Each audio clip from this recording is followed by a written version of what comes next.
കൂടുതൽ വാർത്തകളും വീഡിയോകളും കാണാൻ ഈ ചാനൽ സബ്സ്ക്രൈബ് ചെയ്യുക. കൂടെ ബെൽ ബട്ടൺ അമർത്തുക. നമസ്കാരം.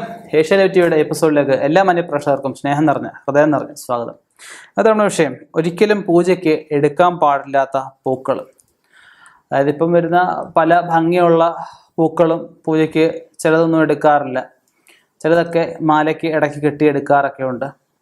അപ്പോൾ ഈ പുറത്തുനിന്ന് വരുന്ന പുഷ്പങ്ങൾ ഞാൻ ഇപ്പം ഇപ്പോൾ ഓണത്തിനായാലും എന്ത് കാര്യത്തിലും പുറത്തുനിന്ന് നമുക്ക് വരുന്ന റെഡിമെയ്ഡ് പുഷ്പങ്ങളെ എല്ലാവരും ആശ്രയിച്ചുകൊണ്ടിരിക്കുന്ന കാലഘട്ടമാണ്.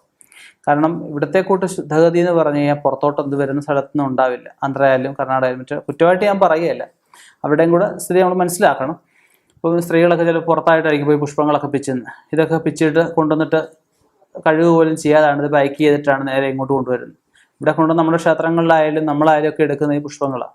നമ്മൾ ഈ പുഷ്പങ്ങളുടെ കാര്യത്തിൽ ക്ഷേത്രങ്ങളിലായാലും വീടുകളിലായാലും ഒരു സ്വയം പര്യാപ്തത കൈവരിക്കുന്നത് നന്നായിരിക്കും. അല്ലെങ്കിൽ ഈ സന്ധ്യയ്ക്കായാലും വിളക്ക് കത്തിക്കണേലും രാവിലെ വിളക്ക് കത്തിക്കണേലും ഒക്കെ ചിലരൊക്കെ കടയിൽ നിന്ന് പൂക്കൾ വാങ്ങിച്ച് ഫ്രിഡ്ജ് വെച്ചിട്ട് കുറേശ്ശെ എടുത്ത് നമ്മൾ വിളക്കത്ത് വെക്കുക ചെയ്യുന്നത്. വിളക്കത്ത് പൂ വെക്കുന്ന സമ്പ്രദായം പഴയകാലം തൊട്ടേ ഉണ്ടായിരുന്നു. അപ്പം ഇങ്ങനെയുള്ള പൂക്കൾ കഴിവതും ഒഴിവാക്കുക. അത്യാവശ്യമെങ്കിൽ മാത്രം വാങ്ങിക്കുക. വാങ്ങിച്ചാലും നമ്മളൊന്ന് കഴുകിയോ വല്ലതും ശുദ്ധമാക്കിയത് എടുക്കാവും. അപ്പം നിങ്ങൾ എല്ലാവരുടെയും ശ്രദ്ധയിൽപ്പെടുത്തി നമ്മുടെ വിഷയം കടന്നുപോയി. നമ്മൾ പൂജയ്ക്ക് എടുക്കാൻ പാടില്ലാത്ത 3 തരം പുഷ്പങ്ങളാണ് ഉള്ളത്. അതിൽ മഞ്ഞക്കോളാമ്പി, എള്ളിൻ്റെ പൂവ്, കൈതപ്പൂവ്. കൈതപ്പൂവിൻ്റെ കഥയൊക്കെ എല്ലാവർക്കും അറിയാവുന്ന ഞാൻ കരുതുന്നു.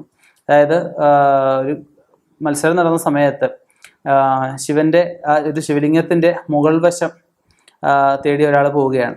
പോയപ്പോൾ കൈതപ്പൂവിനെ കൊണ്ട് കള്ളം പറയിപ്പിച്ചു. കൈതപ്പൂ മുകളിലും താഴോട്ട് വീണോണ്ടിരിക്കുക. അപ്പോൾ ആ കൈതപ്പൂവിനെ കൊണ്ട് പറയിപ്പിച്ചു. ഈ ആള് ഈ ശിവലിംഗത്തിൻ്റെ മുൾവശം കണ്ടു. അപ്പോൾ അത് ഗോപാലനുള്ള ശിവഭഗവാനാണ് കൈതപ്പൂവിനെ ശപിച്ചത്. നിൻ്റെ പൂവ്, കൈതയുടെ പൂവ് ഒരു കാരണവശാലും ഒരു പൂജയ്ക്കും എടുക്കാൻ പാടില്ല, അത് അധം പുഷ്പമായി പോകട്ടെ എന്ന് ശപിച്ചു. അത് പിന്നെയാണ് കൈതപ്പൂവ് ആരും എടുക്കാതായത്. അതുപോലെ ഈ മഞ്ഞക്കോളാമ്പിക്കും ഒരു കഥയുണ്ട്.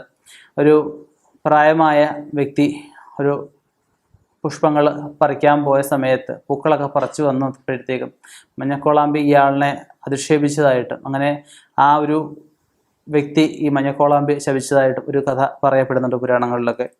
പിന്നെ ഉള്ളത് എള്ളിൻ്റെ പൂവാണ്. എള്ളിൻ്റെ പൂവെന്ന് വെച്ചാൽ ആസുരിക സ്വഭാവം കൂടുതലായിട്ട് പറയപ്പെടുന്നുണ്ട്. അല്ലെ ഈ പറഞ്ഞ കുറച്ച് വശ്യത കുറച്ച് കൂടുതലായിട്ട് പറയപ്പെടുന്നുണ്ട്. അതുകൊണ്ടാണ് ഈ എള്ളിൻ്റെ പൂവ് അങ്ങനെ പൂജയ്ക്ക് എടുക്കാത്തത്. ദുഷ്കർമ്മങ്ങളൊക്കെ ചെയ്യുന്നവരൊക്കെ ഈ പറയുന്ന പൂക്കളൊക്കെ എടുക്കാറുണ്ട്. സൽക്കർമ്മങ്ങൾക്ക് സത്യകർമ്മങ്ങൾക്കൊന്നും തന്നെ ഈ 3 പുഷ്പങ്ങൾ എടുക്കാറില്ല. ഇനി അറിയാൻ വയ്യാത്തവർക്കായിട്ട് ഈ പുഷ്പങ്ങളൊക്കെ ചിലപ്പോൾ വിളക്കത്ത് വെക്കാനൊക്കെ ഉപയോഗിക്കുന്നവരൊക്കെ ഉണ്ടാവും. അവർക്ക് വേണ്ടി ഈ അറിവ് പങ്കുവെച്ചു എന്നുള്ളതേ ഉള്ളൂ. ഈ പൂക്കൾ അറിയാതെ പോലും ഒരു കാരണവശാലും എടുക്കാതിരിക്കുക. ഇനിയും ഇതുപോലുള്ള വ്യത്യസ്തമായ അറിവുമായി കണ്ടുമുട്ടാം. നിർത്തുന്നു. നന്ദി, നമസ്കാരം.